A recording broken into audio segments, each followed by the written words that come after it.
Wonderful. All right. Thank you so much for joining the World Work today. It's great. Great that you show up and that you want to join today. It's really lovely to take time to relax into what is given, to what is already yours.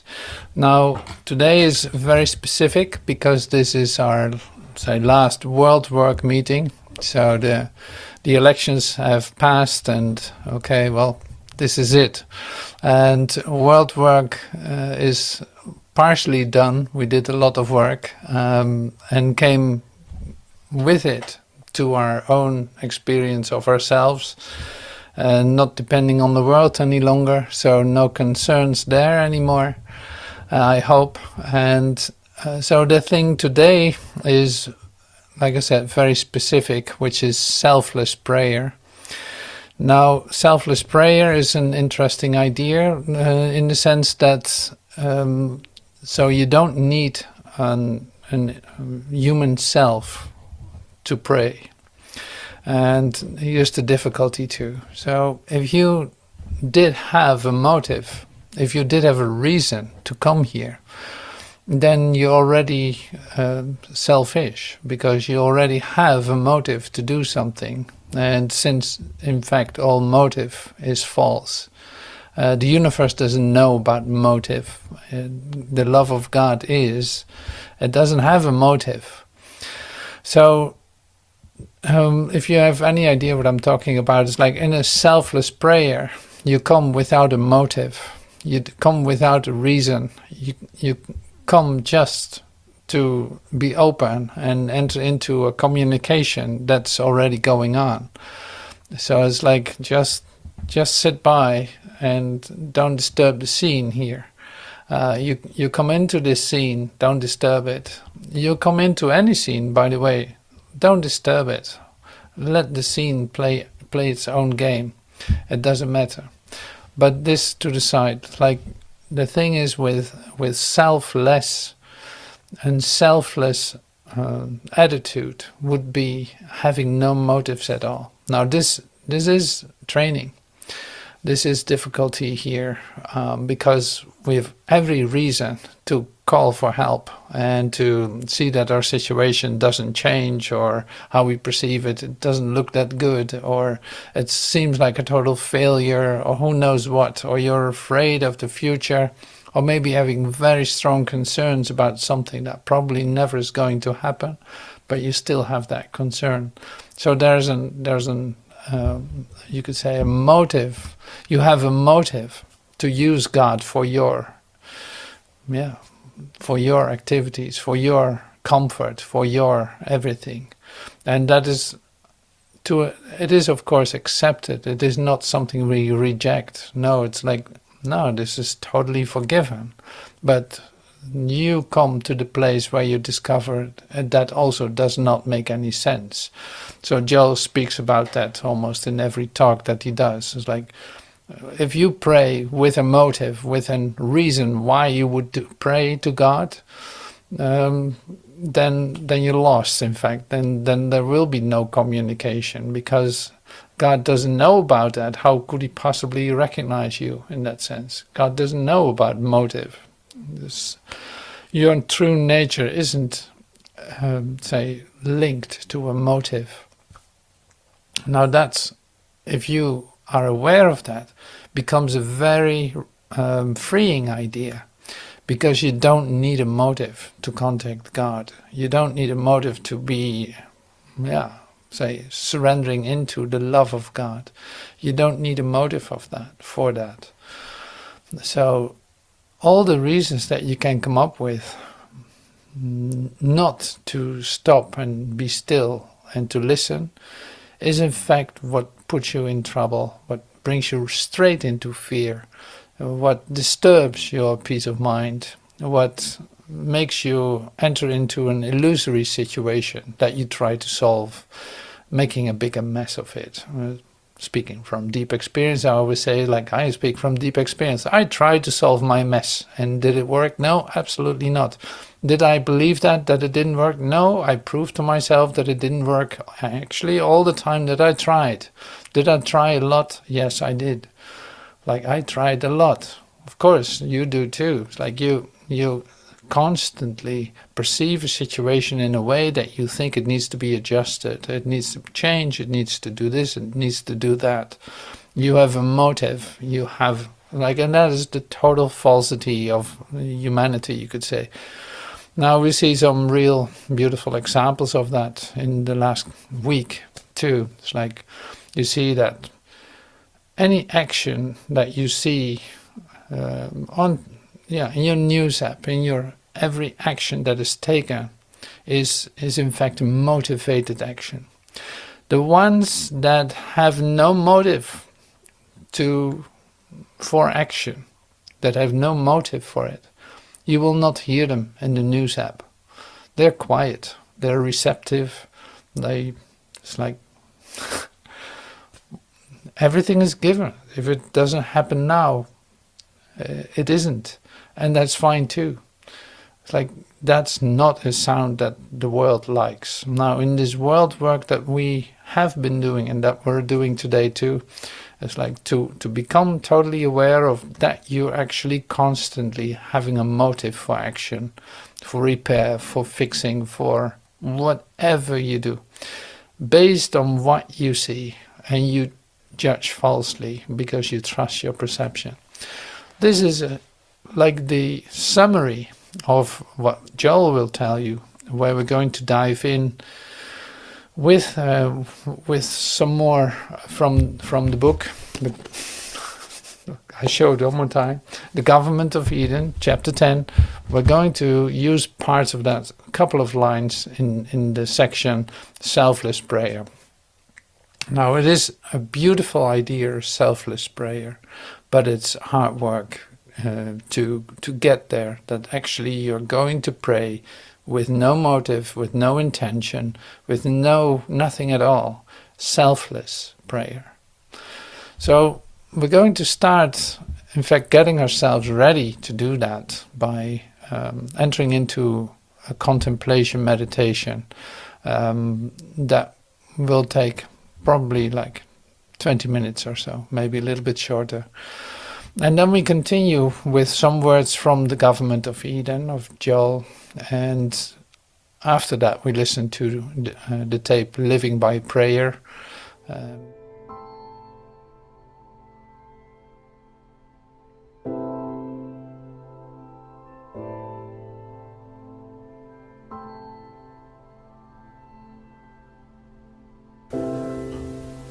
Let us follow the Master's teaching.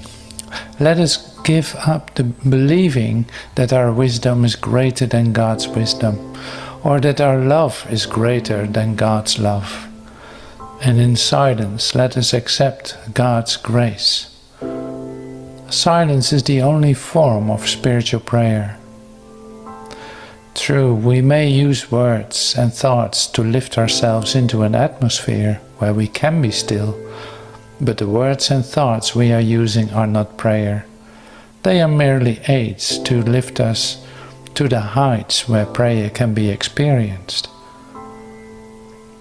If prayer is to be effective, whatever words or thoughts we use in the preliminary stages of prayer must eventually come to a stop, and we must retire within in the attitude of, "Speak, Lord, for thy servant heareth." Whether it takes a day, a year, or many years, it is imperative to have those periods of silence until we do hear that still small voice within and feel the presence and its power.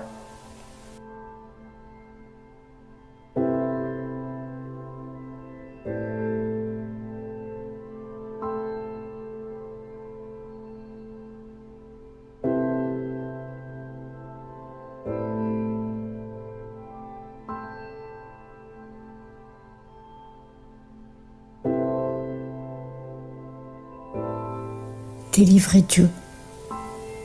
Suivons l'enseignement du Maître.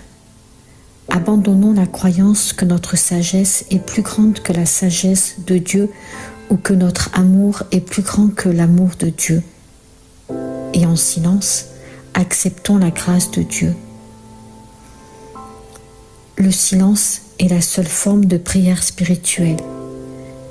C'est vrai que nous pouvons utiliser des mots, des pensées pour nous élever dans une atmosphère où nous pouvons être tranquilles. Mais les mots et les pensées que nous utilisons ne sont pas prières.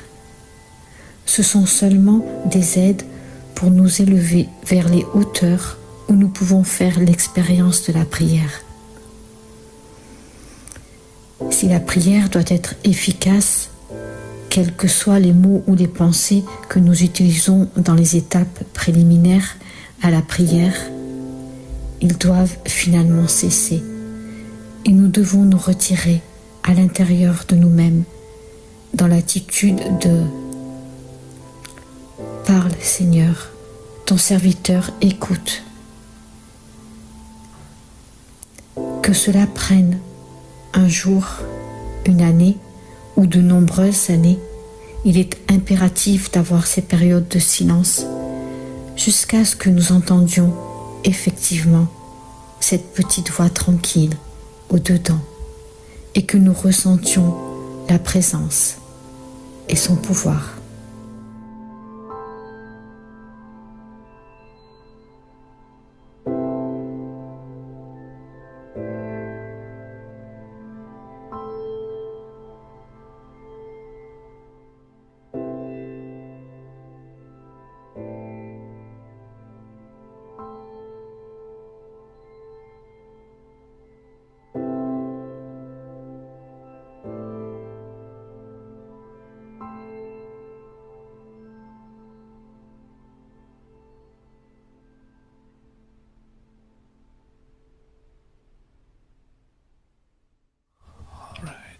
Thank you so much for joining. So, coming then to the place where your motives dissolve, like suddenly you don't even know why you're here. Suddenly you don't even know what to think about anything. It's like, and this is the place, in fact, where you come into prayer. And we say, like, pray without ceasing. Pray without ceasing. And that's literally like, that would be your way out of conflict. That would be your way out of fear. Because then you have no motive, no motivated action. So in other words, whatever needs to come to you can present itself, can just be here in your experience. And that's all that you need. Now, every step that you take out of it, and we all do that, it's like, not that we have to do it, but we can't stop ourselves. Like, we have a self and we want that self. We do that. We use that self to accomplish, to fulfill dreams, to do whatever you do for it. Like, but praying without ceasing. Praying without ceasing is literally like coming to this selfless place. Giving up your motives, giving up your concerns, giving up your actions, in fact, your motivated actions, for experiencing a moment of truth, for experiencing that what is really yours. The rest will all evaporate at a certain point, but this that is given in this moment is always with you, so it doesn't hurt to take time to release your motivation, release your motives, release your stop your motivated actions and just pray. So that's really beautiful. So I'm now getting curious what Joel is saying about it. I prepared some expressions of him, one being an infinite way wisdom card. Okay, so spiritual students of the world have within their power the ability to change the world in this century into a heaven on earth. And how are you going to do that? Well, by prayer and meditation, by letting loose this bread that they have stored up within them. So the spiritual students of the world have within their power the ability to change the world in this century into a heaven on earth. How? By prayer and meditation, by letting loose this bread that they have stored up within them, by coming to this place where you actually fed and eat the bread of life, you could say. So this is always, you can say, the world that you change is always the world that you perceive. That world can change from into a heaven on earth. That's up to you by letting loose this bread. It's like that's not a collective action in that sense. No, it starts with you. The rest can follow, but it starts with you. You don't have to wait for anyone. Going back to my wisdom card here. Let harmony divine itself and reveal itself. Let your prayer be letting the is appear. Let your harmony define and reveal itself. So you don't touch it. Don't do it with a motivated action. Let your prayer be letting the is appear.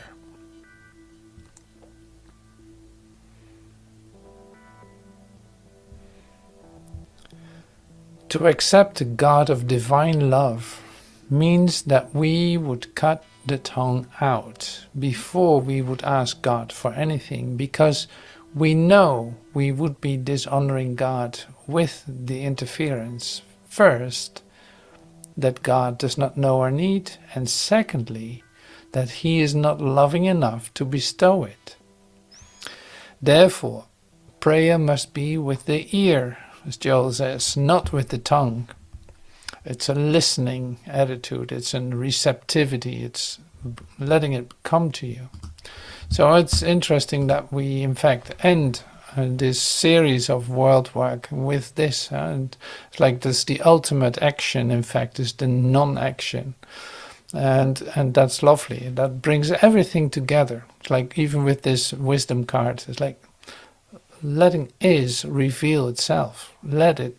Don't touch it. Don't interfere. Like, no, forget about your motivation. Forget about your desires. Forget about what you think isn't right or what you think needs attention from God. Like, that's easily you fall into that. But here we listen. We learn to listen. We use to pray with our ears, with our heart, and not with our mouth, with words, with demands, with reciprocity, with like earning it. I did my best. Now God, where's my reward? I want you to give me everything. I want this and I want that. Like, of course, that's not going to be that way. That's not happening that way. So Selfless Prayer is a very inspiring title and idea. And so it's great that we practice that today in the meditation. And you see in the parenthesis, he says this too. In fact, it comes down to the same thing. Speak, Lord, thy servant heareth. And even that is a word just for yourself. God doesn't know. God doesn't have to wait for you to speak. No, he speaks to you all the time. So it is like, I'm listening. I'm open. I'm receptive. I don't have to do anything else. I don't have to God to tell what to do. I don't have to tell God what to do or how to come to me. That could be a real trap too. Like telling God how to come to you, what you need in order for God to come to you. Like, no, that's just fooling yourself. So this is so quiet, so still. Like, in fact, you let it fall into place. You receive it by the action of non-action, by no desire, by no motive, just by being still and listening. Go thy way in peace. May God's grace be visited upon you. May you forever know the joy of living in His forgiveness and his love, peace, and prosperity. Now go thy way in peace. May God's grace be visited upon you. May you forever know the joy of living in his forgiveness and his love and peace and prosperity. See, Joel is giving that to you. It's like, this is a good one to read. This is what you, in order to receive that yourself, you're going to give this away more than anything. Like Joel demonstrates it literally here. So go thy way in peace is what he tells you. And that is something that you can share. Then the idea becomes stronger. May God's grace be visited upon you. Like, yes, I wish that for my brother and myself. By giving that completely to my brother, I will receive that for myself. May you forever know the joy of living in his forgiveness and his love and peace. Yeah, God doesn't really need to forgive because he created you perfectly. He knows his son. He recognizes his son. He's giving his son everything. So, but it is a great joy of living in that abundance. It's the total joy. So, coming back to this then, so it's the only action that you can do then is to give this away, to give this to your brother. In that you receive that. So this action of mind is important, because otherwise you're still looking for self to receive. I receive this for myself. Do I receive this for myself? No, I don't receive this for myself. I'm giving this. In that I receive for myself. So, and that's something you have to discover how that works, because we say like you don't have to do anything. You don't have to. There's no action required. Not in the sense of asking God what you want, but certainly in giving to your brother what you want to receive for yourself. And this is what comes back to what we also said in the meditations, like listen to the Master's instruction. It's like, love your neighbor as yourself. Well, you might as well start with that. And that's great practice. Loving your neighbor as yourself, giving to your neighbor, to your enemy, to your friend, to your enemy. Give to him as an action of mind what you want to receive for yourself. If you really give that, you forgive it first. You give it, then you can receive it. So let's do that. Let's give that to one another. I give you everything. So you can say that. Yeah, I give you everything. I give you peace. I give you my blessing. I give you the love of God. I want you to receive the grace of God. That's what I want for you, in order also to receive it for myself. But here's your selfless prayer. Like that is the action of it. So this is an interesting and great subject that Joel brings in this, say, 10th chapter of the book, The Government of Eden. And the tape that we're going to listen to will support that too. I'll probably have to take a look at the time. So I'm going to start the audio of Joel in a minute, living by prayer. So we look at the second half of the tape, and Joel is, I would say, bringing that idea in, living by prayer, pray without ceasing. In fact, coming back to your selfless state all the time, giving up your desires, your wishes, your motives, in order to not disturb your peace of mind, but staying aligned with Source. How else do you want to be present? You think there's a better way? Well, go and try, but it's not going to work. So it's like, this is really, in that sense, serious. If you think you have another option, you're probably going to use it, but it doesn't mean that it is a real option. So that's always the thing with choice. You could say you can choose to do your idea, but it will bring you back to the place where there is in fact no choice to make, because everything is already given you. So you don't need to choose for anything. So here's a real wisdom connected to that, and that is this: is like, whatever you do, delay your choice. No, don't decide. No, don't decide. No, give up your decision. Don't decide. If you start coming into the practice of that, you will see that your world changes. It might not look good right from the start, but it certainly changes your world into a direction that you want to go. Because everything is literally already given to you. So now it's up to you to receive that. And this has, in fact, nothing to do with the failure that you're perceiving or anything. It's like, no, there's a perfect divine plan for your salvation, and it's working perfectly. So that's really something else. So whatever you do, delay the choice. Give up the choice. Let it fall apart. Let it be given to you. It will come to you. Whatever you need will come to you. And so there's no motivated action necessary in that sense. And this is the practice. You'll come to it. So it's like it's inevitable that you're going to come to it. And everyone has his own little way to it, but it ends up in the same place. The place where you're probably not going to be in the news app and not going to be a president or not going to be anything. No, you don't need to.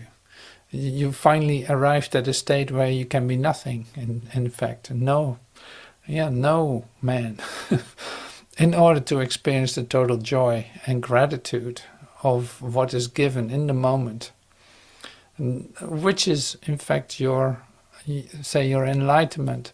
Your enlightenment is completely selfless, right? It is a selflessness. It is what it is. It doesn't need to be something. It does not have to have any action in order to be something. It is already it, everything. Now this it only wants to give, because why is that? God only gives. So you're an extension of that. God only gives. Give, give, give. You don't need to decide. This flows naturally out of you. You love to give. And that doesn't mean sacrifice. It doesn't mean that you have to do it. No, there's none of that. It's a free flow of that what you receive, you start to give. And you give it and you receive more. And on and on and on. This is the principle behind this. So let's listen to Joel in Living by Prayer. Great talk. And I'm going to pull that up. Right. Just close your eyes and open your ears. Is prayer, one form of prayer.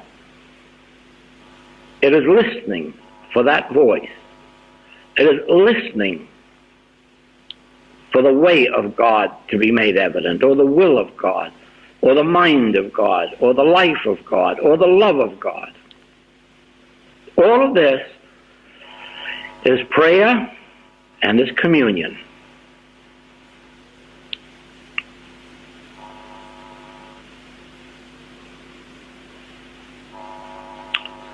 There are times when we are puzzled, even when we wonder if at the moment we are under the jurisdiction of God, or if in some way we have strayed or become separated from God.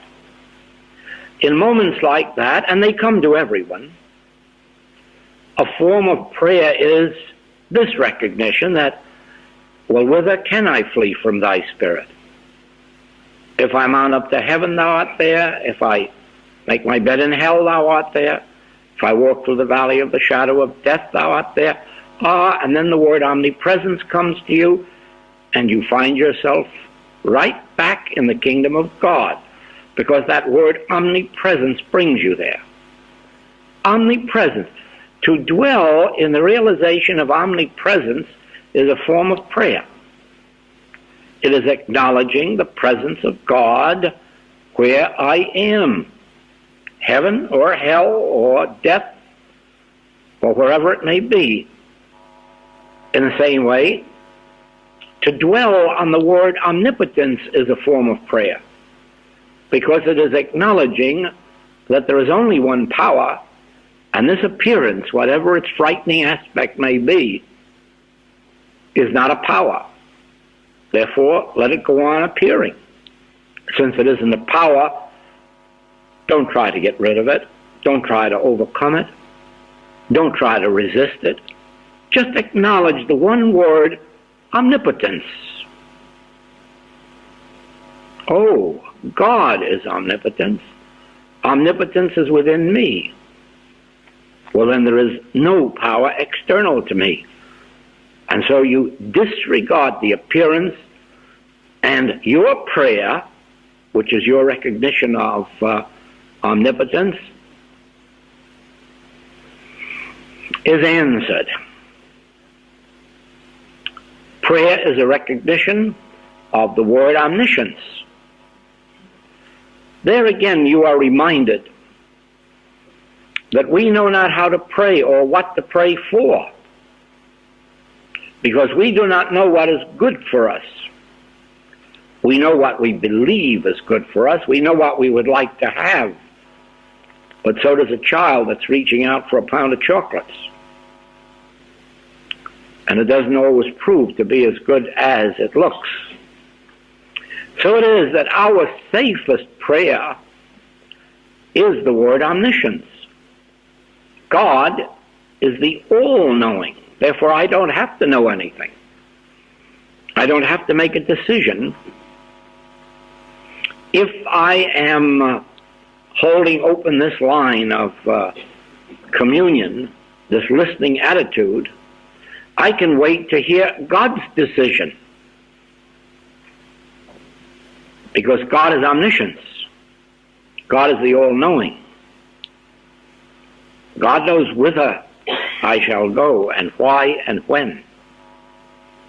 And so if I am holding open this inner line of prayer, inner line of listening, omniscience will reveal its plan to me. The all-knowing mind will disclose its way, its will, its plan, its direction, its guidance, its protection. But I must pray without ceasing. And my prayer must be a recognition that God is omniscience, the all-knowing, and then the ability to rest in it. My prayer must be the recognition of God as omnipotence, and therefore I need not fight. I need not battle. Stand ye still and see the salvation of the Lord. I must pray the prayer of omnipresence. Omnipresent. Emmanuel, God is with us. Emmanuel, God with us. You see, all of this is prayer. Different forms of prayer, but it's prayer. And not one single bit of it is begging God for anything or pleading with God for anything or trying to tell God what I need. My Heavenly Father knoweth what things I have need of, and it is His good pleasure to give me the kingdom, but I must be on the receiving end. By being on the receiving end, it really means by being on the listening end. I must always, because you see, everything is spiritual that I'm going to receive. Therefore, I must be on the listening end. I must always be attuned to the still small voice. I must always be tuned in. I must always be in a listening attitude. You say that isn't possible while we're living our human lives, and I say it is. I say that it is a matter of practice. A matter of practice, that's all. A matter of dominion. A matter of determining that I will live by prayer and then know what I mean by prayer. I will live by the listening attitude. I will live not by bread alone, and not by might or by power, but by the still small voice. To live by prayer must be a recognition that God is not in the problem, but God is in the still small voice, and then turn from the problem within, and by developing this listening attitude, I will receive my answer. Now, I do not always receive an answer when I'm meditating. I do not always receive an answer at a moment when I would like to receive it. Once we have prayed, once we have tuned in and listened, we can then go on about our business and be assured that the answer will come in its own good time. It may be when we're taking no thought at all about the problem. It may be when we're bathing, or when we're shaving, or when we're houseworking, or when we're attending to business. But you can be assured God will interrupt whatever it is we're doing, even waking us up out of sleep, to give us the necessary answer. Our position is not one of dictating to God when the answer shall come. Our function is praying without ceasing, and that means listening without ceasing. Not keeping the mind so occupied with unessentials or non-essentials that there isn't room for that still small voice to creep in at any moment of the day or night. It is even wisdom on retiring at night. And I did this for quite a few years consciously every night. Immediately on getting into bed, I would consciously remember that I'm not going to sleep, I'm going to rest. And that my consciousness is open to God. Whether awake or asleep, whether resting or not resting, my consciousness is open to God. And the result of that was that at any time that it was necessary, I was awakened in the middle of the night, and some of my finest things have come through when awakened in the night and having to jump out of bed to make notes. But you see, there again, this is prayer. Don't go to sleep without praying. Don't go to sleep without opening your line to God. This is prayer. Keeping your line to God open. Keeping your means of communication open. Your means of receiving communication open. Keeping this line open to God. This is prayer. Whatever form it takes, it is prayer. The only time the form is wrong is when you're telling God what you want or when. Then be assured you're not praying. You're trying to be smarter than God.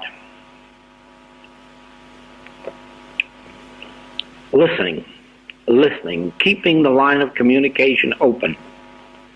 Listening for that still small voice. Assuring yourself, this too is prayer, assuring yourself of omnipresence, of a divine grace. Assuring yourself over and over that this is a spiritual universe. And the answer to every problem comes through the still small voice, through the Word of God.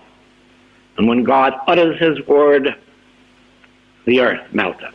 The problem disappears.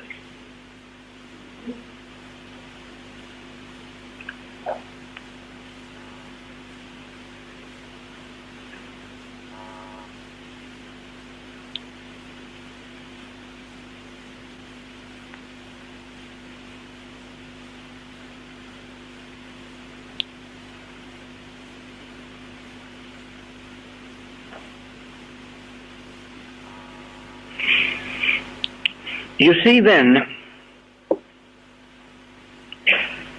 that prayer must be a praying without ceasing. Prayer must always be addressed within you. Prayer must always concern a spiritual answer, a word of God, a message from God. Prayer must never have anything to do with a person, a thing, or a condition. Prayer must always be the means of communication between you and the Father within you, or between you and the indwelling Christ. And prayer must always involve a spiritual solution. It must never concern itself with a material manifestation. That must take care of itself. Prayer, to be prayer, must be kept on the spiritual level. It must always have the recognition that the solution to my problem is going to come through the Word, through a message from God, through a direction from God. It's always going to be spiritual. It is not going to be material or mortal. This is prayer.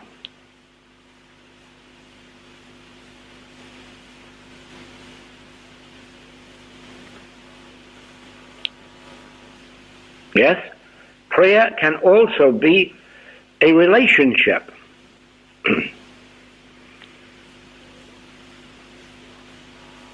The relationship between God and man can be prayer. In other words, this link between God and man, yes, prayer is the connecting link between God and man. Prayer is the connecting link. It is through prayer that I am at one with God. It is through prayer that I commune with God. It is through prayer that I receive my grace through God or from God. And therefore you can see that prayer is my relationship with God, or my relationship with God is only evidenced through prayer. Without prayer, I have no relationship with God, because I'm cut off from God like the tree, the branch of a tree that is cut off and withers and dies. Therefore, prayer is my connecting link, and it is my spiritual relationship with God. It is through prayer that my sonship is established. So it all has to be on a spiritual level. You see why never at any time can we take into prayer the matter of a material problem. And yet it is sometimes the material problem that drives us into deeper prayer. That part's all right. As long as when we get into this relationship, we know that, Father, I'm not looking for a new automobile. I'm just looking for thy word. I'm not looking for a physical healing. I am looking for thy word. I am not going to get a physical healing from God. I am not going to get a new automobile from God. I am going to receive the word of God, and the word of God is fulfillment in my experience when I receive it. Then if my need is a physical healing, that's the way the word appears. If my need is an automobile, that's the way it appears. If my need is a hotel room, that's the way God appears. But you see, I dare and say, God, I'm going to need a hotel room. No. But if I need a hotel room, I can turn to God and say, God, let me hear thy word. Give me the assurance of thy presence. The moment I receive the assurance of thy presence, be assured there'll be a room somewhere. Of course, I'm not allowed to pick out the hotel and say it must be in this hotel.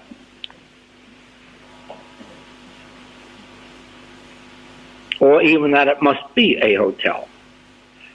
But my need will be fulfilled. Be assured of that at the level of its need. Prayer is a spiritual activity. It is the activity that establishes my relationship between God and myself. Prayer is the tie that exists between God and me. Prayer is the means of God's fulfillment in my life. Prayer is my means of communicating with God, not to let Him know my needs,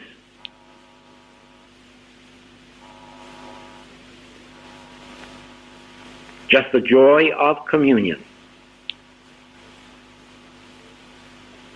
It's a strange thing to read the words of the Master, "Thou shalt love the Lord thy God with all thy heart, with all thy soul, with all thy mind."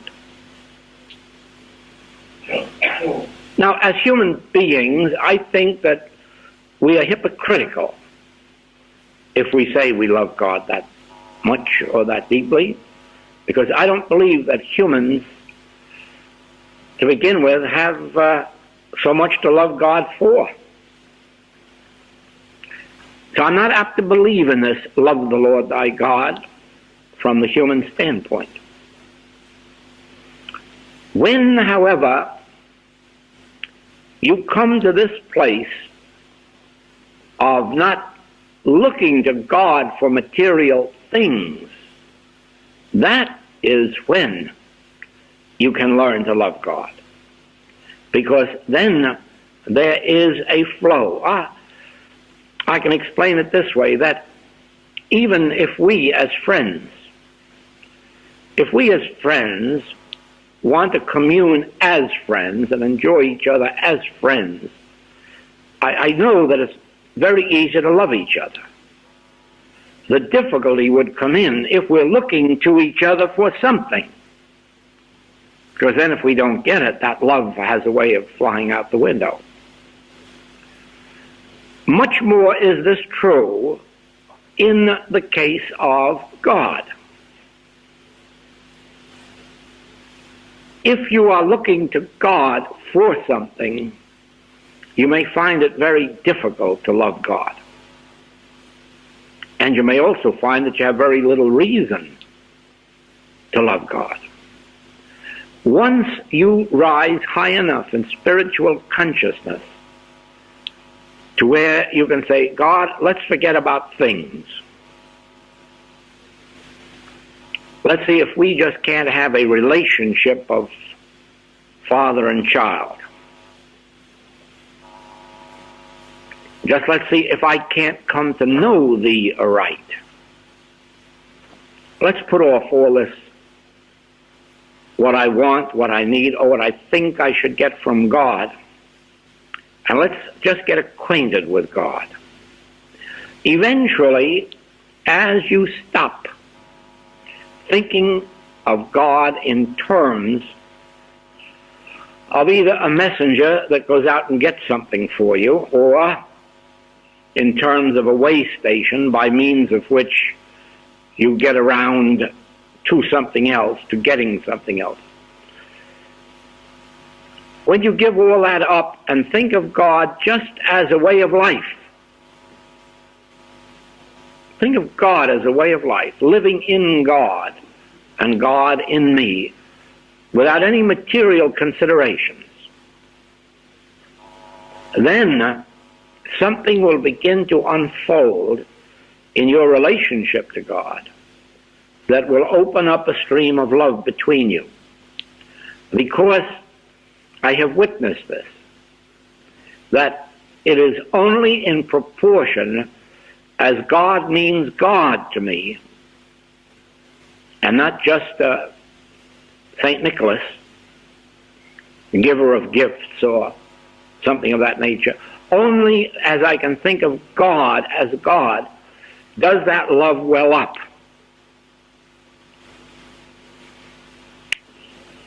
It isn't the easiest thing in the world to break down 4,000 or 5,000 years of the habit of looking to God as a messenger boy or a Santa Claus. It isn't easy to break down the thousands of years of expecting God to give you something. But it can be done. It can be done. You can so have dominion over your own consciousness that you can say there must be some relationship between God and man that doesn't have some eternal gimme in it. Gimme this and gimme that and gimme the other. Or get me this or send me that. There must be a relationship between man and God, or God and man, that has nothing to do with using God as a means of getting something. And there is. There is a relationship between God and man which is entirely spiritual and yet personal and full of love. The fact that the establishment of this relationship also results in fulfillment in our life is something else again, because the fulfillment in our life is not always in the direction of what we had in mind, and therefore it is not really a getting of what we want. It is really a receiving of what God intends us to have. And this is quite different than getting our way or getting what we think we need from God. Quite different. Quite different. When you start getting from God the things which God has prepared for you from the beginning, which things you now have no knowledge of and no way of asking for or praying for or thinking of or expecting. And so it is that when we put aside all of this give me, give me, give me, send me, send me, send me, and pray, live by prayer, just in our relationship with God and our communion with God, and let God's will be fulfilled in us. Let God's spiritual gifts reach us. We are fulfilled, that's true, but we do not receive the things we prayed for, because those things were unknown to God, just as the things we really need are unknown to us in our human estate. Prayer, then, is a way of life. Living in God is a way of life. Living through God is a way of life. Oh yes, living through God. Living in God and of God and through God, so that thy way may be fulfilled in me. You see, this is a complete turning away from the earthly problem, the earthly sense of need, a complete turning within to a spiritual universe seeking only spiritual grace, spiritual harmony, spiritual peace, spiritual abundance.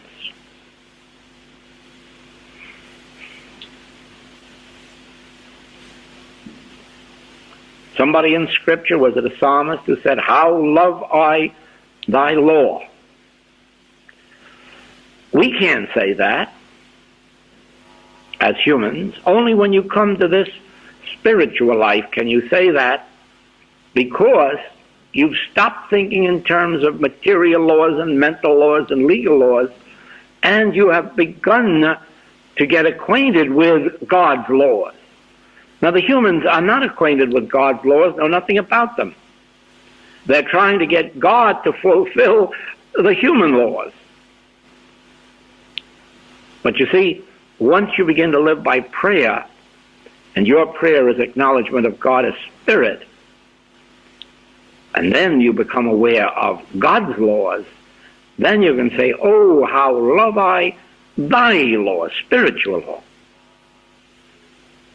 And then you begin to understand what the Master meant. My kingdom, my peace. Oh, the law that comes forth from God's kingdom is entirely different than material laws, mental laws, moral laws, financial laws, economic laws, legal laws, something entirely different, something that sets you apart from men, human men.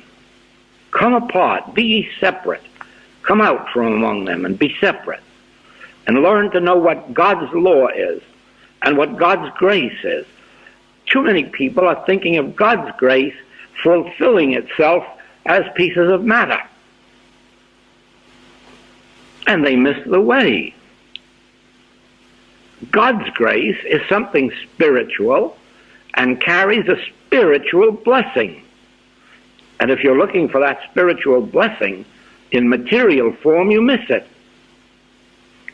And that's why so many people still say, what is meant by grace? Because they're trying to interpret it in some human language. But the word grace has no counterpart in human language. The word grace is a spiritual word conveying the idea of a spiritual gift. Now, how can you visualize it in human language or human terms? You can't. And if you want to think of God's grace, you're praying. But then you have to keep your mind away from anything that could be construed as a material gift or a material good or a material condition, and keep your mind stayed on spirit. Then eventually you'll experience God's grace. And somebody will say to you, well, what does that mean? And they'll expect you to say, I got an automobile for nothing. But even if you did, that isn't what is meant by God's grace. God's grace is that miracle that happened that might have produced the automobile outside, but it had nothing to do with the automobile outside. And therefore, even though you may get the automobile and a new home by grace, you still will not be able to tell anyone what God's grace is. You can only say, outwardly it took the form of this, that, or the other thing. But that doesn't describe it. But you can describe it if you turn and live by grace, and then do not try to translate that into material terms.